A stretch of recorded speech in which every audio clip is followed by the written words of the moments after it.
Hi friends, Toyota Fortuner interior work വിശേഷങ്ങളാണ് ഇന്ന് share ചെയ്യുന്നത്. ഫോർച്യൂണറിലെ വർക്കെല്ലാം കംപ്ലീറ്റ് ആയിട്ടുണ്ട്. സ്ലിങ്ക് ബീജ് കളർ മെറ്റീരിയലാണ് സീറ്റ് വർക്ക് ചെയ്യാൻ വേണ്ടി ഉപയോഗിച്ചിരിക്കുന്നത്. കമ്പനി സീറ്റ് കവർ വന്നിരുന്ന സെയിം പാറ്റേണിൽ തന്നെയാണ് ഈ വണ്ടിയിൽ സീറ്റ് വർക്ക് ചെയ്തിരിക്കുന്നത്.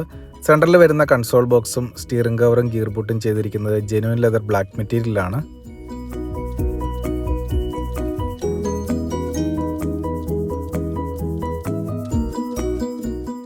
ഫ്രണ്ട് സീറ്റ് രണ്ടിനും പോക്കറ്റ് കൊടുത്തിട്ടുണ്ട്.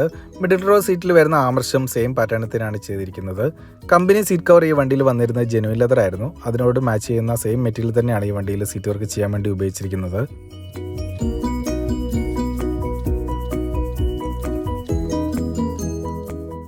എല്ലാ സീറ്റിലും നല്ല രീതിയിൽ ഫോമിട്ട് നല്ലൊരു യാത്രാ കംഫർട്ട് വരുന്ന രീതിയിലാണ് സീറ്റ് സെറ്റ് ചെയ്തിരിക്കുന്നത്.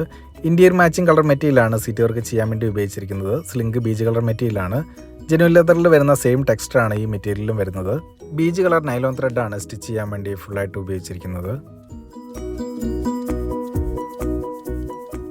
അഡീഷണലായിട്ട് ഡിസൈൻ വർക്ക് ഒന്നും ചെയ്യാതെ കമ്പനി ക്ലാസ് നിലനിർത്തിക്കൊണ്ടുള്ള റീസ്റ്റോറേഷൻ വർക്കാണ് ഈ ഫോർച്യൂണറിൽ ചെയ്തിരിക്കുന്നത്. ഫോർച്യൂണറിൽ ചെയ്ത വർക്ക് എല്ലാവർക്കും ഇഷ്ടപ്പെട്ടെങ്കിൽ തീർച്ചയായിട്ടും കമൻറ്റ് ചെയ്യുക. സീറ്റ് വർക്ക് ചെയ്യാൻ താല്പര്യമുള്ള എല്ലാവരും കോൺടാക്ട് ചെയ്യുക. നമ്പർ ഡിസ്ക്രിപ്ഷനിൽ കൊടുത്തിട്ടുണ്ട്.